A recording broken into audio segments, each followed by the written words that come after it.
अस्मद्गुरुसमारम्भां यतिशेखरमध्यमां लक्ष्मीवल्लभपर्यन्तां वन्दे गुरुपरम्पराम् ஆழ்வார்கள் வாழி அருளிச் செயல் வாழி தாழ்வாதுமில் குறவர்தாம் வாழி ஏழ்வாறுமைய அவர்களுரைத்தவைகள்தாம் வாழி செய்யமறை தன்னுடனே சேர்ந்து அகலகில்லே நிறையுமென்னு அலர்மேல் மங்கை உரை மார்பா நிகரில் புகழாய் உலகம் உன்னுடையாய் என்னையாழ்வானே நிகரிலமரர் முனிக்கணங்கள் விரும்பும் திருவேங்கடத்தானே புகழொன்னில்லாபடியேன் உன்னடிக்கீழமர்ந்து புகுந்தேனே அகில புவன ஜன்மஸ்தேம பங்காதிலீலே வினத விவிதபூத உராதரக்ஷைகதீக்ஷே ஸ்ருதிசரசி விதீப்தே பிரம்மணி ஸ்ரீனிவாசே பவத்து மம பரஸ்மின்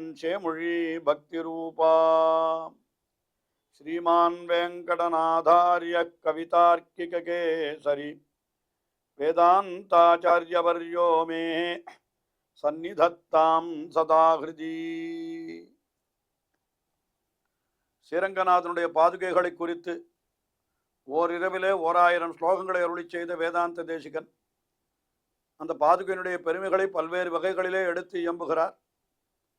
அதிலே அதிகார பரிகிரக பத்ததி என்கிற 6வது பத்ததி, அதில் பாதுகையானது ராஜ்யத்திலே ஸ்தாபிக்கப்பட்டு பாதுகா பட்டாபிஷேகம் ஆன பிற்பாடு எழுந்தருள் இருக்கிற நிலை, அந்த பாதுகை எழுந்தருள் இருக்கிற நிலை, அதிலே இருக்கக்கூடிய சில நுட்பங்கள், இவற்றையெல்லாம் ஸ்லோகங்களாக அருளி செய்கிறார். அதில் 147வது ஸ்லோகத்தை முதலிலே அனுபவிக்கிறோம்.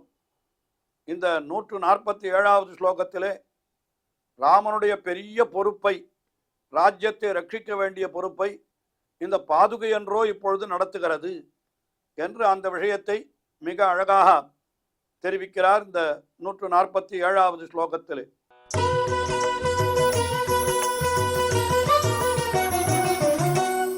பௌலஸ்ய வீரவதனஸ்தபகாவசானாத் புஷ்பாணி தண்டகவனேஷ்வபசேதுமிச்சோஹோ ரக்ஷாதுரம் திருதவதி மணிபாதுகே த்வம் ராமஸ்ய மைதில சுதா சகிதே பிரச்சாரே.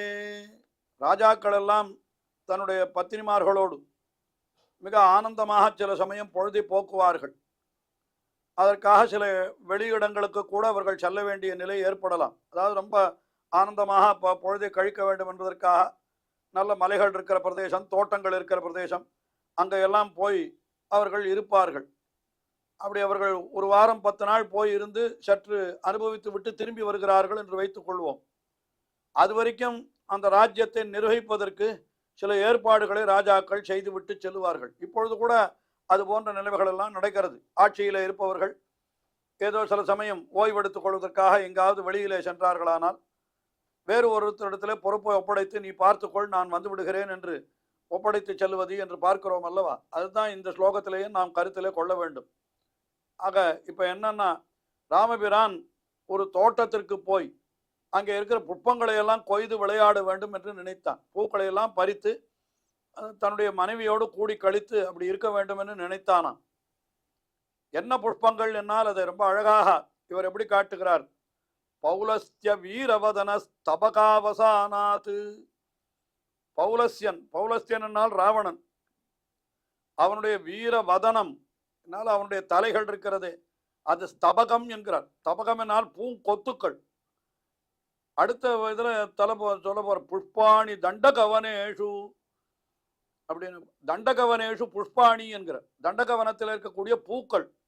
அங்க பூங்கொத்து என்றார், இது பூ என்று சொன்னார். அதற்கு காரணம் என்ன? பூங்கொத்து என்னால் அதில் பல பூக்கள் இருக்கும். ராவணனுடைய தலை என்று சொல்லுகிற பொழுது அந்த பல தலைகள் இருக்கிறபடியினாலே அது பூங்கொத்து என்று சொன்னார்.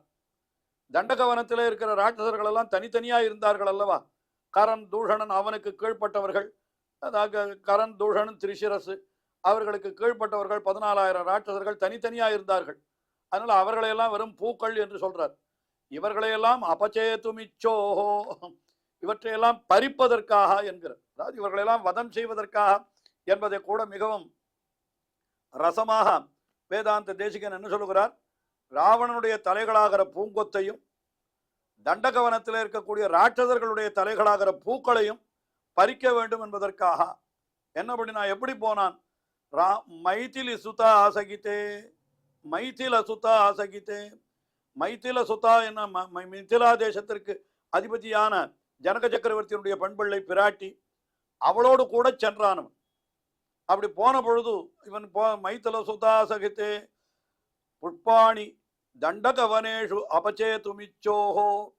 அப்பொழுது இந்த மணிபாதுகே நீ என்ன செய்தாய்த்துவம்? ரக்ஷாதுரம் திருத்தவதி. ரக்ஷாதுரம் திருத்தவதி என்னால் என்ன? இந்த காப்பாற்றுகிறது அயோத்தியா சாம்ராஜ்யம், கோசல சாம்ராஜ்யத்தை ரட்சிப்பது என்கிற ஒரு பெரிய காரியம் இருக்கிறதே, அதை நீ என்ன பண்ணினாய்னு கேட்டா, நீ திருத்தவதி, நீ எடுத்து கொண்டாய், அதாவது உன்னிடத்திலே வைத்து விட்டு சென்றான் என்று இப்படியாக சொல்கிறார். ரக்ஷாதுரம் திருத்தவதி மணிபாதுகேத்வம். அத்தை நீ என்றோ அந்த சமயத்திலே இந்த பொறுப்பை நிர்வகித்தாய் என்று சொல்லுகிறார்.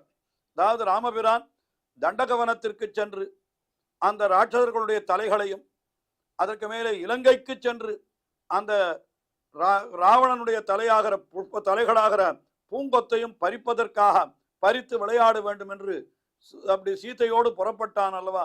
அப்படி புறப்பட்ட பொழுது ராஜ்யத்தை நிர்வகிக்கிற பொறுப்பை நீ என்றோ ஏற்றுக்கொண்டாய் என்று அந்த பாதுகையை கொண்டாடுகிறார். அது பெரிய ராஜ்யபாரம் என்கிறது எவ்வளவு பெரிய பொறுப்பு. ரக்ஷாதுரம் என்னால் எவ்வளவு பெரிய பொறுப்பு. அந்த பொறுப்பை நீ என்றோ நடத்தினாய் என்று சொல்லுகிறார். எம்பெருமானிய பொறுப்பையும் கூட ஆச்சாரியர்கள் தான் பின்னாலே நடத்துகிறார்கள், ஆழ்வார்கள் தான் நடத்துகிறார்கள் என்று அதையும் சேர்த்து இங்கே நாம் உட்கருத்தாக அதையும் அனுபவிக்கலாம். எம்பெருமான் தான் பிராட்டியோடு கூடி கழித்திருக்கிறான். அப்பொழுது செய்ய வேண்டிய காரியங்களை எல்லாம் யாரிடத்துல ஒப்படைக்கிறான்னா, அங்க சேன முதலியார் என்ற விஸ்வக்சேனர் இடத்திலே ஒப்படைத்து செல்லுகிறான் என்று ஆள வந்தார் ஸ்தோத்திர ரத்னத்திலே அருளி செய்கிறார். தொதிய புக்தோஜித சேஷபோஜினா தொயா நிசிருஷ்ட ஆத்மபரேணா யத்யதா என்றார். உன்னாலே வைக்கப்பட்ட பொறுப்பை உடையவராய் அங்கே சேனை முதன்மையார் இருக்கிறார்னு சொல்றார். இப்ப இந்த ராமாவதாரத்திலே அந்த சேன முதன்மையாருடைய காரியத்தை யார் பண்ணுகிறார்னா, இந்த பாதுகை பண்ணுகிறதா. பாதுகையினிடத்திலே ராஜ்யத்தை நிர்வகிக்கிற பொறுப்பை ஒப்படைத்து விட்டு ராமபிரான் என்ன செய்கிறான்? அந்த தண்டகவனத்திற்கும் இலங்கைக்கும் அவன் போய் அங்கெல்லாம் ஆராமங்கள்ல பறித்து பூக்களை பறித்து மனைவியோடு விளையாடுவது உண்டு அல்லவா? அதற்காகத்தான் அவன் போயிருக்கிறான். அவன் போயிருக்கிற காலத்தில் இப்படி இந்த பாதுகை ராஜ்யத்தை நிர்வகிக்கிறது என்கிற அந்த ஒரு அற்புதமான அர்த்தத்தை இந்த ஸ்லோகத்திலே தெரிவித்தார். அடுத்தபடியாக 148வது ஸ்லோகம். இந்த ஸ்லோகத்தில் என்ன தெரிவிக்கிறார்? அந்த சிம்மாசனத்திலே பாதுகை வீற்றிருப்பதானது எப்படி இருந்ததுன்னா, மேருமலை மேலே அப்படி ஒரு நல்ல தாமரை பூவானது இருப்பது போல இருந்தது என்று மிக அழகாக அதை வர்ணிக்கிறார்.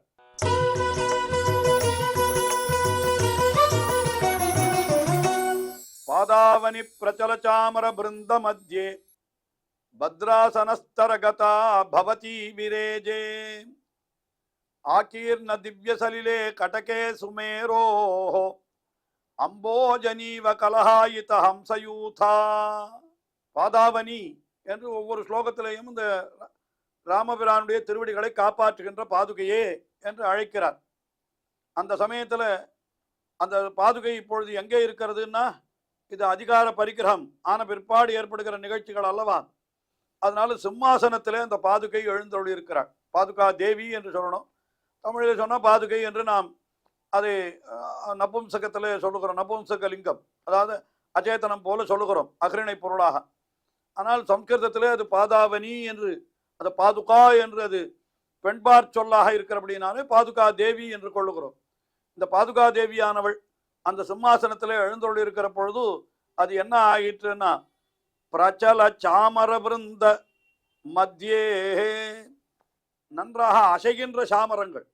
பக்கத்தில் 2 பேரும் சிம்மாசனத்தில் பாதுகை எழுந்தருளி இருந்தால் அந்த பாதுகா தேவிக்காக பக்கத்தில் சில பேர் என்ன பண்ண, சாமரத்தை வீசி கொண்டிருப்பார்கள்.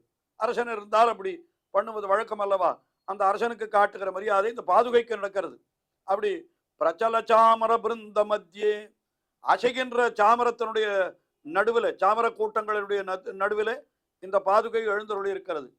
எங்கே எழுந்தருளி இருக்கிறதுனா, பத்ராசன ஆஸ்தரகதா, பத்ராசனாஸ்தரகதா பத்ராசனம் ஒரு பெரிய சிம்மாசனம், அதுல ஒரு பட்டு மெத்தை விரித்திருக்கிறது. அந்த பெட்டு மெத்த மேலதான் இந்த பாதுகையை எழுந்துள்ள பண்ணி இருக்கிறார்கள். அதனால பத்ராசன ஆஸ்தரகதா, அந்த சிம்மாசனத்தின் நடுவிலே மெத்தை மேலே இருக்கிற ஒரு பாதுகை, அது பவதி. அப்படிப்பட்ட நீ எப்படி இருந்தாய் என்று பார்த்தால் அது ஒரு உதாரணம், அழகான ஒரு ஊமையாலே அதை வர்ணிக்கிறார். இந்த காட்சி பார்க்கிறது, அதாவது நல்ல தங்கமயமான சிம்மாசனம், அது மேலே ஒரு பட்டு மெத்தை நல்ல பச்சை பசேலன்னு இருக்கக்கூடிய ஒரு பட்டினாலே விரிக்கப்பட்டிருக்கிறது. அது மேலே பாதுகை எழுந்தருள் இருக்கிறது. இது பார்க்கறதுக்கு எப்படி இருக்கிறது அப்படின்னு கேட்டா, ஆகீர்ண திவ்ய சலிலே சுமேரோஹோ கடகே, அதாவது எப்படி இருக்கிறதுன்னா ஒரு பெரிய மேருமலை, அந்த மேருமலையினுடைய தாழ்வரையிலே ஒரு நல்ல அழகான குளம் இருக்கிறது.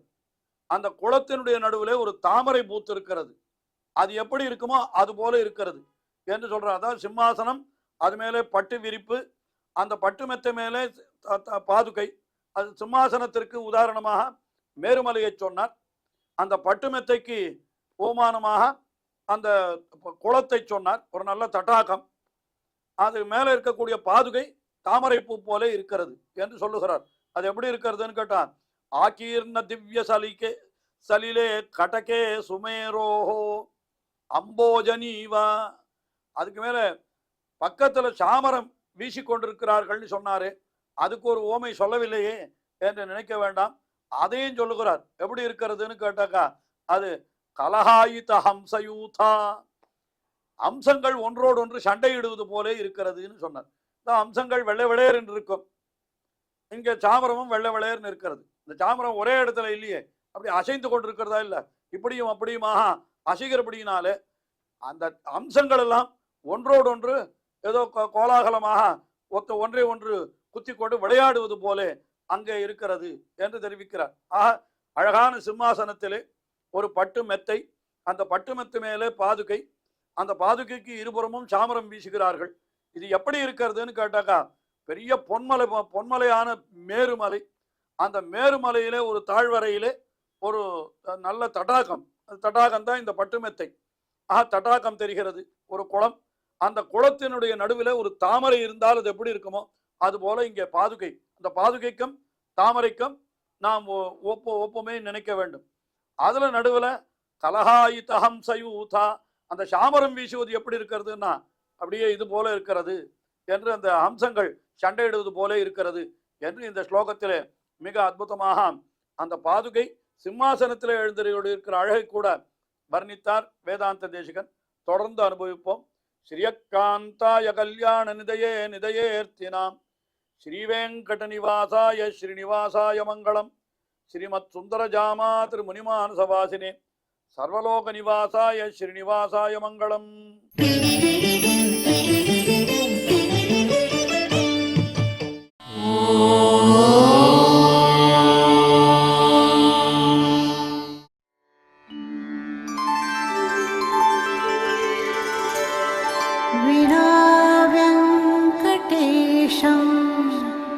ननाथो ननाथः सदा वेङ्कटेशं स्मरामि स्मरामि.